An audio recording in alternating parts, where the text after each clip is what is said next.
কথাটা হলো গিয়ে, পড়লো কথা হাটের মাঝে, যার ব্যথা তার গায়ে বাজে। ঠিকঠাকই বললাম না? মনে হয় তো ঠিকই বললাম। আর এই রকমই ঠিকঠাক কথা ঠিকঠাক জায়গায় বসাই আমাদের পুতুল রানী। এমনিতেই হাবগবা হলে কী হবে, ঠিক জায়গায় ঠিক কথা বসাতে তো ওস্তাদ। কোথায় কি বলতে হয়, কোথায় কী কার সাথে কীরকম করে কথা বলতে হয় সেটি সবই জানে। গুণও আছে দেখুন। হাবলি গবলি হলে কি হবে, ভালো গান গাইতে পারে। খুব ভালো গান গেয়েই ডাক্তারের মনটা ভুলিয়ে দিল। ডাক্তার অর্থাৎ শিক্ষক, তার স্বামী ফিরত। এইদিকে যখন এসে বলে যে আমাকে কেউ খেতে দেয়নি, তখনই তো যার কথা তার গায়ে লেগে যায়, অর্থাৎ ফিরতোর বৌদি। বলে আরও নালিশ করো বরকে। তুমি তো এসেছো তো নালিশ করতেই, কিন্তু নালিশ করলে বালিশ পাবে। তুমি কি ভেবেছো তুমি যা বলবে সব শুনে নেবো নাকি?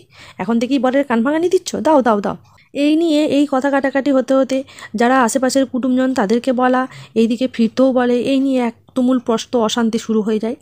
এইদিকে বলে ভাত কাপড়ের অনুষ্ঠান হবে। আচ্ছা, ভাত কাপড়ের অনুষ্ঠানে যখনই ভাত কাপড় আনতে পারে তখন এই বৌদি নাকচ করে দেয়, আমি পারবো না ফরমাস খাটতে।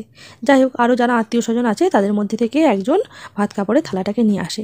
পুতুল তো ভাত কাপড়ের থালা দায়িত্ব নেয়। পুতুলের খুব ভারী মজা, ভারী আনন্দ। তারপরে বলে আমাকে খিদে পেয়েছে, খাবো। তখন বলে না না, এখন নয়, একটু পরে খাবে।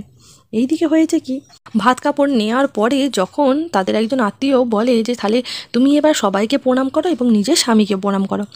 নিজের স্বামীর বেলায় কিছু বললো না মেয়েটা, অথচ বললে এত লোকে প্রণাম করতে হলে তো আমার কোমরে লেগে যাবে। আবার যদি প্রণাম নাও করি, এই যে কটকটি আছে, কটকটিতে এখন আবার কথা শোনাবে, তার জায়গায় প্রণামই করি। এই বলে প্রথম যে তার স্বামীকে প্রণাম করে এবং বাইরের সবাইকে প্রণাম করতে যায়। এদিকে কটকটি তখন বলে ওঠে, দেখেছো দেখেছো, নিজের স্বামীর বেলায় কিছু বললো না, আর এদিকে আমাদের বেলায় কটকটি ঝরঝটি কত রকমের কথাবার্তা। তাও পুতুল প্রণাম করতে যায়।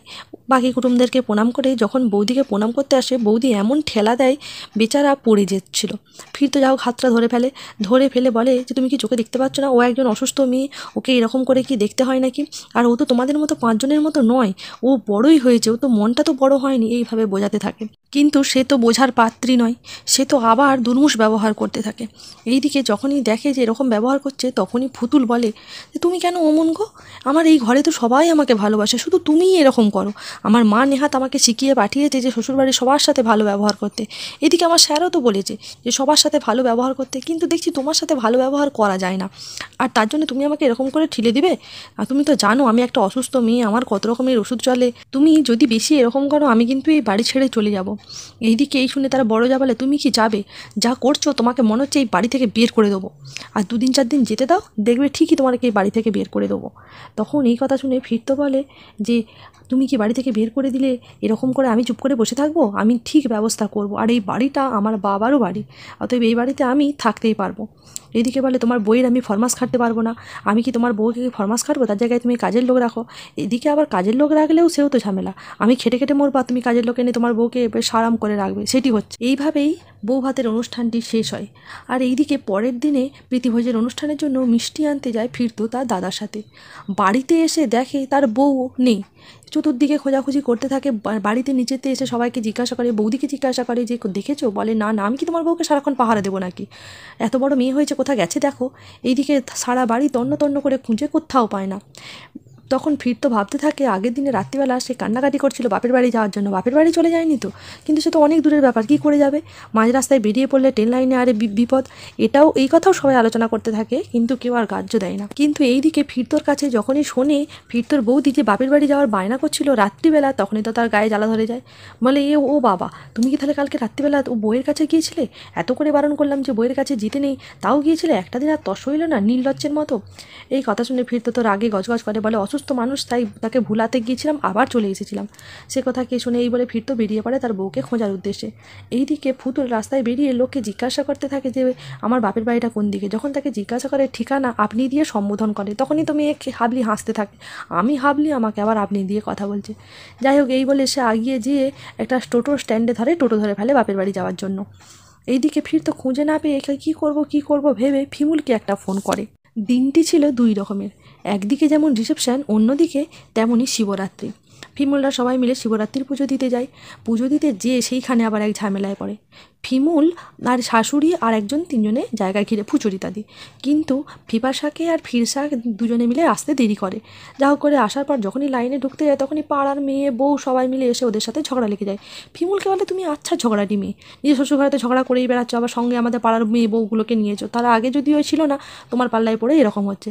ফিমুলও তার যোগ্য জবাব দেয়, আমি তো নাই ঝগড়াটি বউ ঠিকই আছে, ঝগড়া করে বেড়াই, তোমরা তো এত ভালো, কই তোমরা তো একটু জায়গা ছাড়ছো না, আর তোমরা তো এতদিনে জেনেই গেছো আমরা চারজনে একসাথে থাকি, আর আমরা এই জলটা না ঢাললে পারফরমেন্সগুলো অনুষ্ঠানগুলো দেখবে কী করে, এক্ষুনি তো শিবরাত্রি উপলক্ষে নাচ গান সব কিছুই আছে। এইদিকে ছাড়ে না ফদুবালা দেবীও, বলে ও মা একবার জানো তো ওরা জল ঢালবে চারজনে একসঙ্গে, তোমরা একটু জায়গা ছাড়তে পারছো না? আমি এই পাড়ায় এতদিন ধরে আছি, কই আমার মুখের উপর কথা বলে দেখাও দেখি, কাজের সময় তো কুটুটি কেউ নাড়ো না, প্রতি বছর ভোগের খিচুড়ি তো আমাকেই রান্না করতে হয়, কেউ তো তখন পাত্তাও দেয় না। এদিকে পাড়ার ছেলেটা যেয়ে বলে কাকিমা তুমি রান্না করে দেবে, আমি আর কি করে তখন না বলি, তখন তো কেউ আসো না, আর এখন জল ঢালার সময় হয়ে গেল। এদিকে ফিপাশা বলে যে দেখ কেন ঝগড়া করছিস বলতে, আমরা পিছনেই যেয়ে দাঁড়াই, কিন্তু ফদুবালা দেবী ছাড়ার পাত্রী নয়, সে ঠিক ওদেরকে লাইনে দাঁড় করিয়ে দিয়ে তারপর যায়, সবাই একে একে জল ঢালে। তারপরে যখন অনুষ্ঠানের গল্প হয় তখন ফিপাশা বলে, দেখো আমি কিন্তু আর তোমাদের দলের মধ্যে নেই, আমাকে আর সব কিছুতে ডেকো না, জানো আমার ভালো লাগছে না। এইদিকে ফিমুল্লা তো ছাড়ার পাত্রী নয়, তারা বলে যখন যে কাজ করেছি একসঙ্গেই করব, দলটাও শুরু করেছিলাম একসাথে, তাছাড়া আমরা এরকম বিপর্যয় সবাই পেরিয়ে এসেছি, তুমি কি একা নাকি? আমাদের যে দিনগুলো গেছে সেই দিনগুলোর কথা ভাবো, সেই দিনগুলোতে তুমি আমাদের ভরসা দিয়েছো, আজকে কি ভাবছো তোমাকে আমরা ছেড়ে দেবো নাকি? যা করব একসাথেই করব। পাড়ার লোকেদের কি আর একবার ঝগড়া করে মন পোষায়, তারা তো আবার ঝগড়া করতে যায়। তুমি কিসের জন্য এসেছো গো জল ঢালতে? স্বামীর সাথে তো ডিভোর্স হয়ে গেছে, তাহলে কার জন্য আর মানত করছো? এদিকে তার শাশুড়ি বলে, যাই করুক, আমার ছেলের জন্যেই করুক আর নিজের জন্যেই করুক, তোমাদের এত গায়ে লাগছে কেন? ফিমুল বলে যে দেখুন আমি আজকে আইবুড়োবেলার থেকে আমি আজকে করে আসছি এতগুলো বছর, আজকে আমি সেই কারণেই করেছি যাতে সবার মঙ্গল হয়। এইদিকে ফুচরিতা তার বান্ধবীদেরকে বলে, আজকে তোমরা আমার বাড়ি যেতে পারো।